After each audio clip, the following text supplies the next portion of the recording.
तो हम लोगों ने जाना था कल कहाँ तक? जहांगीर तक। कहाँ तक? जहांगीर मुगल वंश के आपको शासक। जहांगीर से पहले कौन?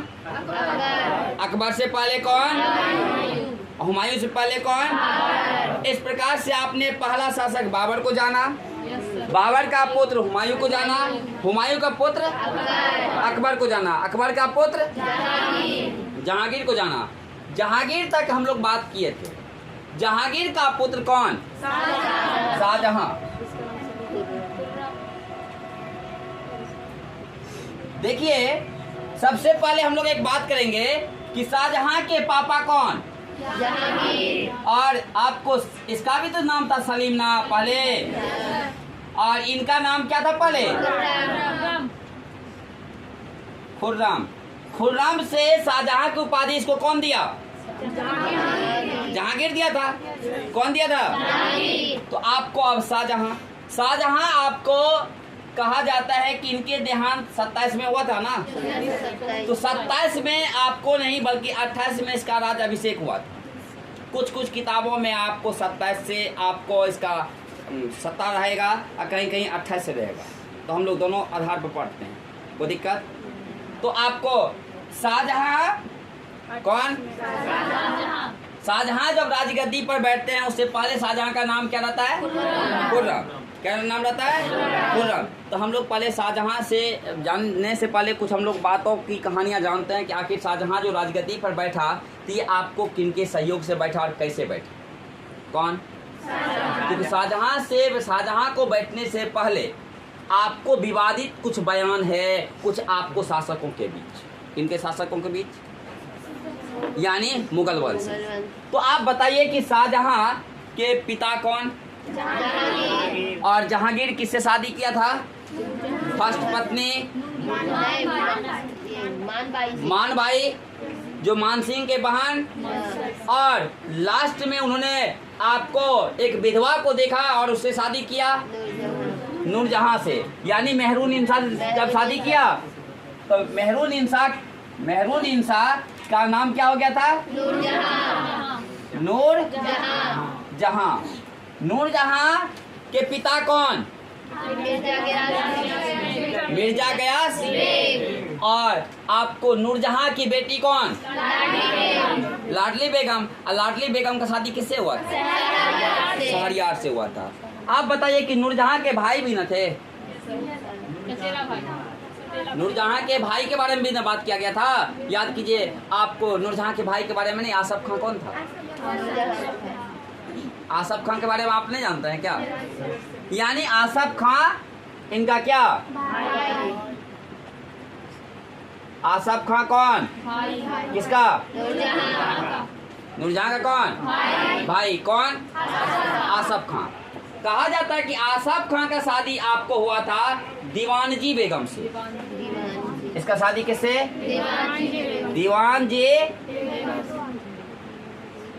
बेगम से। किससे? दीवानजी बेगम और आसफ खां का शादी हुआ। और ये आपको आसफ खां किसके भाई? और आपको पिता कौन? माँ कौन? असमत बेगम। बोलिए हाँ या ना? ऐसी स्थिति में कहता है कि आपको दीवानजी बेगम से एक बेटी जन्म लेती है जिसका नाम रहता है अर्जुमंद बानो बेगम। अर्जुमंद बानो बेगम कौन? अर्जुमंद बानो बेगम का शादी हो जाता है किससे? शाहजहां से। इसका मतलब शाहजहां के ससुर जी हो गए कौन? और सास कौन हो गई? और इसकी जो यानी इसकी जो बहन है नूरजहां, ये चाह रही थी कि अपना दामाद, अब भाई चाह रहे हैं अपना दामाद। बोलिए, बहन अपना दामाद किसको? शहरयार को। अब भाई अपना दामाद शाहजहां को राजगद्दी पर बनाने के लिए किसका उत्तराधिकारी? जहांगीर का। किसका? और याद कीजिएगा कि जहांगीर का जो बड़ा बेटा था खुसरो, कौन? खुसरो। तो खुसरो जो है आपको इसका तो हत्या करवा दिया जाता है कारावास में, लेकिन खुसरो का एक बेटा रहता है जिसका नाम है आपको दाबर बख्श।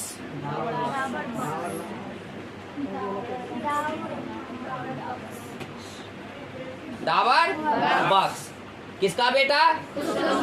खुसरो का पुत्र है ये।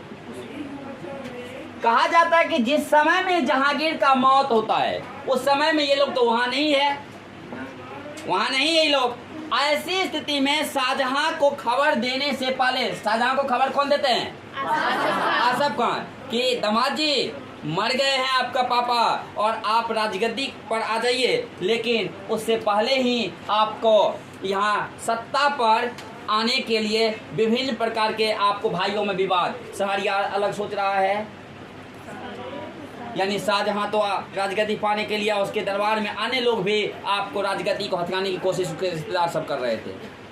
आसफ खां को खबर देते हैं शाहजहां आसफ खां को कि यहाँ जो भी उत्तराधिकारी बनने की कोशिश करते हैं सबको आप सबसे पहले क्या कीजिए? खत्म कर दीजिए। क्या कर दीजिए?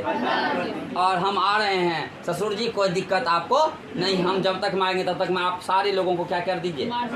लेकिन तब तक में आसफ खां अपना एक नया चाल खेलते हैं। ये सोचते हैं क्या कि एक क्यों ना मैं बलि का बकरा किसी को बना दूं। बलि का बकरा, दूसरे के लिए मौत, दूसरे के लिए आपको जो कि योग्यता नहीं है फिर भी बना करके उसको खत्म करने की कोशिश। यहाँ आपको खुसरो का बेटा दाबर बख्श को राजगद्दी पर कुछ समय के लिए बैठा देते। कौन? आसफ। जब तक में इनका दामाद आएंगे तो 3, 4, 5 महीने के अंदर आपको आकर के खत्म करके राजगद्दी हथिया लेते हैं। कौन? शाहजहां। अर्थात ये बन गया बीच में कुछ समय के लिए बलि का बकरा ना, इसलिए इतिहास में इसको बलि का बकरा भी कहा गया। किसको? मुगल वंश में बलि का बकरा कौन बना था? और किसका बेटा? खुसरो का। तो उसके बाद शाहजहां राजगद्दी को हथिया लेते हैं और राजगद्दी को हथियाने में कहीं उसको लड़ाई झगड़, कहीं कोई विवाद अपने से नहीं करना पड़ा, क्योंकि उनके ससुर जीवित थे। ससुर कौन? आसफ खां के योगदान से वो राजगद्दी को हथियाते हैं। कौन? शाहजहां। शाहजहां का बचपन का नाम खुर्रम, और खुर्रम को शाहजहां को उपाधि किसने दिया था? जहांगीर ने दिया था। बोलिए, कोई दिक्कत किसी को? आप लोगों ने एक चीज जाना था कि विभिन्न आपको शासक के बारे में, तो आप इससे पहले के शासकों में देखे थे कि सब ने लड़ाई करके राजगद्दी को हथियाया। यहाँ लड़ाई करने की इसको विशेष नौबत तो आई नहीं, क्योंकि इसका सहयोग कौन कर रहे थे? इसके ससुर जी, अर्थात आसफ खां। किनके? शाहजहां का। किनका? तो शाहजहां राजगद्दी पर आपको बैठते हैं तो कितने ईस्वी में बैठते हैं? 1628 ईस्वी में राज अभिषेक होता है। किनका? शाहजहां का। किनका? शाहजहां का। और उनका नाम होता है अबुल मुजफ्फर शहाबुद्दीन मोहम्मद साहिब किरण ए सानी। किरण ए, यानी आपको लंबे उपाधियों के साथ ये राज अभिषेक 1628 में किनका होता है? शाहजहां का। किनका? शाहजहां का। और कब होता है? 1628 ईस्वी में। कहाँ? आगरा में। कहाँ? किसका? कितना ईस्वी में? जब इसका राज अभिषेक हो जाता है ना, किसका? तो राज अभिषेक होने के बाद अब चलते हैं आपको कि ये विभिन्न क्षेत्र को अपना अधीन करने के लिए, क्योंकि राज्य विस्तार इनका भी मन है, यानी क्योंकि मुगल वंश है तो राज्य विस्तार आपको जैसे पापा या दादा किए तो मन में तो होगा ही ख्याल, कि नहीं होगा? इनके मन में, शाहजहां के मन में। तो कहता है कि बुंदेलखंड पर ये आक्रमण करवाते हैं। कौन? बुंदेलखंड पर। और उस समय में आपको जूझर सिंह बुंदेलखंड के हैं, जूझर सिंह। आपको इसके साथ आपको इसका क्या होता है? युद्ध होता है। किनकी सेनाओं का?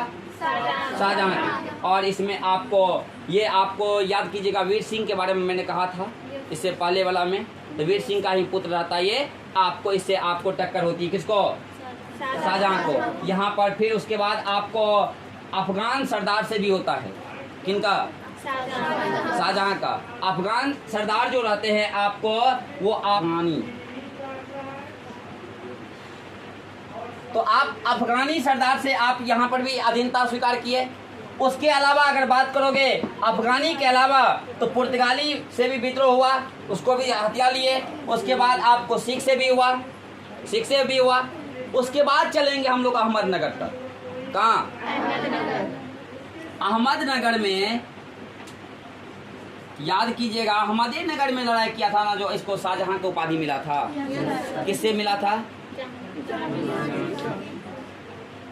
मलिक अंबर से। याद कीजिए, मलिक अंबर आपको एक वहाँ का शक्तिशाली वजीर थे। कहाँ के? अहमदनगर के। तो ये अहमदनगर की ओर चलते हैं। कौन? शाहजहां। और तब तक में मलिक अंबर के जो पुत्र रहता है फतह खां, यहाँ की सत्ता को आपको अपने अधीन रखता है। कौन? फतह। इसको आपको अधीनता स्वीकार कर, यानी अहमदनगर को जीत लेता है। कौन? शाहजहां। कौन जीत लेता है? किसको जीत लेता है? अहमदनगर को। यानी अहमदनगर को जब 1632 में जीत लेता है तो वहां से चलता है गोलकुंडा और बीजापुर। गोलकुंडा और गोलकुंडा का कौन रहता है? कुतुब शाह। और इसके बाद चलता है कहाँ? बीजापुर। ये सब 1636 और 1632। कौन? और इसको जीत नहीं पाता है, इससे संधि कर लेता है। कौन कर लेता है संधि? इसको जीत लेता है लेकिन इससे क्या कर लेता है? संधि। ये अधीनता स्वीकार करके संधि कर लेता है। इसके अलावा चलता है बीजापुर। तो बीजापुर में भी आदिल शाह से, किसे? आदिल शाह से क्या हो जाता है? संधि हो जाता है। ये भी जीत पूरा नहीं पाया बल्कि क्या कर लिया? संधि कर लिया। इसके अलावा चलते हैं एक नई कहानी कंधार की ओर। कहाँ? कंधार में बहुत सारा मामला है। कंधार को पूर्णतः जीत अगर लेता भी है ना कुछ समय के लिए, तो कंधार को फिर, क्योंकि कंधार को उस समय में रहता है आपको ईरानी शासक सब, यानी ईरान के, यानी फारस। क्या? फारस के। तो ईरानी या फारसी की मैं बात करूं, फारस। ये लोग आपको अधीनता कुछ दिन के लिए किसके अधीन जाता है? शाहजहां। और फिर जो शाहजहां से आपको अधीनता से दूर होता है ये लोग, तो फिर किसी के अधीन नहीं हो पाता। कौन? कंधार। कंधार पे फिर कोई भी आपको मुगल वंश के यानी शासक सत्ता कायम नहीं कर पाता। कहाँ? इस प्रकार से इसी के शासनकाल में कंधार पूर्ण रूप से स्वतंत्र होकर साइड हो जाता है। तो ये कभी कभी पूछता है कि आपको कुछ समय के लिए आपको अपना सत्ता कायम करने की, यानी अधीनता स्वीकार करने की कोशिश करवाता है कंधार पर, लेकिन बाद में कंधार ईरान फिर अपना, यानी फारस के लोग फिर अपने आप को क्या कर लेते हैं? स्वतंत्र कर लेते हैं। इससे किससे? मुगल वंश से। और ये मुगल वंश से पूर्णतः इसी के शासनकाल में दूर हो जाता है। कौन? कंधार। कंधार से जैसे दूर होता है, कंधार के बाद आपको इन लोगों में अपना ही विवाद, बच्चों में, इनके बच्चों में ही विवाद आपको आरंभ हो जाता है। इसके अलावा इसका बहुत सारा आपको शासनकाल में बहुत सारा काम भी है। किनका? शाहजहां का। लेकिन अभी हम लोग काम के बारे में नहीं जान रहे हैं, अभी इसके सत्ता के बारे में जान रहे हैं। तो आपको सत्ता को लेकर के आपने जाना कि शाहजहां का शादी किससे हुआ था? अर्जुमंद बानो बेगम। अर्जुमंद बानो बेगम ने, कहा जाता है कि 14 बच्चे को जन्म दी। कितना बच्चे को? 14 बच्चे में से कहा जाता है कि 7 बच्चे दुनिया को छोड़कर चले गए। बच्चे कितने? 7। 7 में 4 बेटा बचा और 3 बेटी। 4 बेटा और 3 बेटी। तो आपको याद रखिएगा जरा सा कि आप सुने होंगे जहां आड़ा रोशन आड़ा, ये आपको दोनों के बारे में आप इतिहास में पढ़ भी चुके हैं इससे पहले कि रोशन आरा और जहां आरा ने अपने पिता के विभिन्न कामों में योगदान करवाया था, योगदान किए थे। कौन कौन? इसके अलावा गोहन आरा थी। कौन? ये आपको 3 बेटी जीवित बची थी। किनका? शाहजहां का। बेटा में कितना? 4। तो आप बेटा में 4 का नाम सुने हैं। एक बेटा का नाम आप औरंगजेब सुने, एक दारा शिकोह सुने, उसके बाद एक आपको मुराद बख्श का नाम सुने, उसके बाद शाह शुजा। तो आप ये चारों बेटा का नाम इनका जाने हैं। कौन कौन? औरंगजेब, उसके अलावा दारा शिकोह, दारा शिकोह के बाद औरंगजेब, औरंगजेब के अलावा मुराद, उसके बाद शाहजहां को 4 बेटा और 3 बेटी। तो आपने यानी कितना बेटा और कितना बेटे?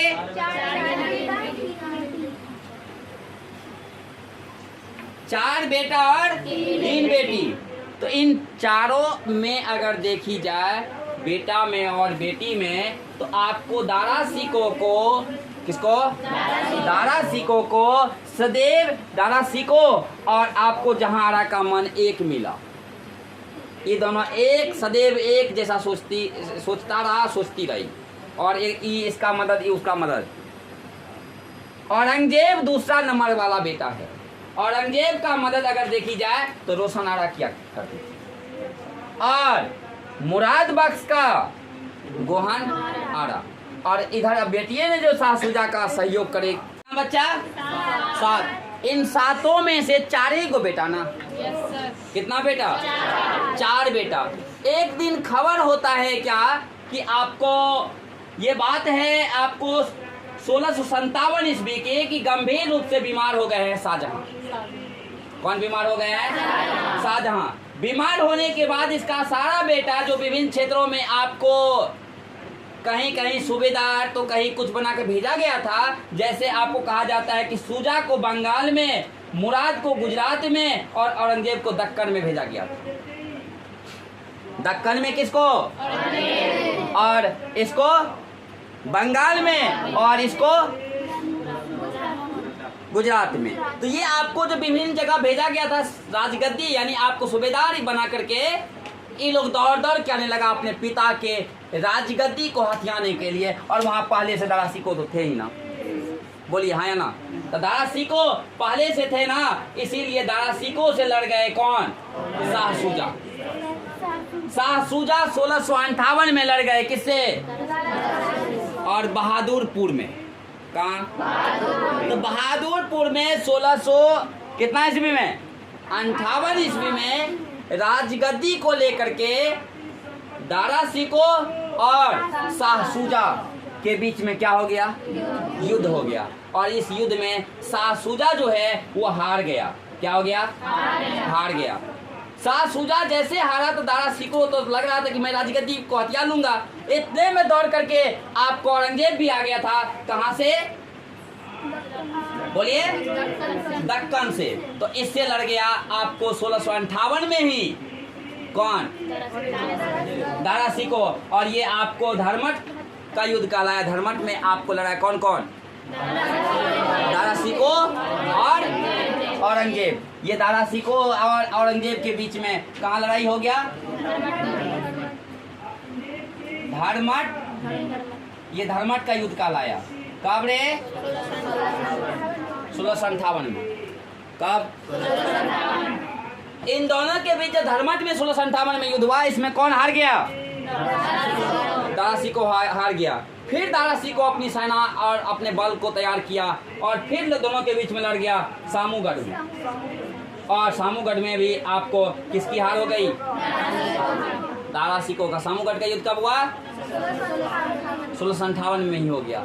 फिर 1 साल बाद तब तक में ये अपना राजगद्दी को हथिया लेते हैं। कौन? औरंगजेब। और 1 साल बाद संपूर्ण यानी पूर्ण रूप से लास्ट लड़ाई देखी गई, और वो आपको कहाँ? देवराई में आपको दारा शिकोह और कितना ईस्वी में? 1659 ईस्वी में। 1659 ईस्वी में दारा शिकोह हार गया। हारने के बाद मैं आपको अगला अध्याय मतलब अगला आधार पे बताऊंगा इसमें कि दारा शिकोह का हत्या करवा दिया जाता है एक इस्लाम मुद्दे को लेकर के औरंगजेब के माध्यम से, और इस प्रकार से औरंगजेब आपको राजगद्दी पर 1658 में ही बैठ जाते हैं अपने भाइयों के बीच। तो कहा जाता है आपको ये जितना भी आपको लड़ाई था, जैसे बहादुरपुर में जो लड़ाई हुआ उत्तराधिकारी का लड़ाई, किससे लड़ाई? उसके बाद धर्मट में जो युद्ध हुआ उत्तराधिकारी की लड़ाई, उसके बाद सामूगढ़ में जो लड़ाई हुआ उत्तराधिकारी की लड़ाई, उसके बाद देवराई में जो युद्ध हुआ उत्तराधिकारी की लड़ाई। ये चारों लड़ाई उत्तराधिकारी की लड़ाई थी आपको, जो पहला हुआ 1658 में, दूसरा हुआ 1658 में, तीसरा हुआ 1658 में, और चौथा हुआ 1659 ईस्वी में। इस प्रकार से हम लोग अगले आधार पर जाने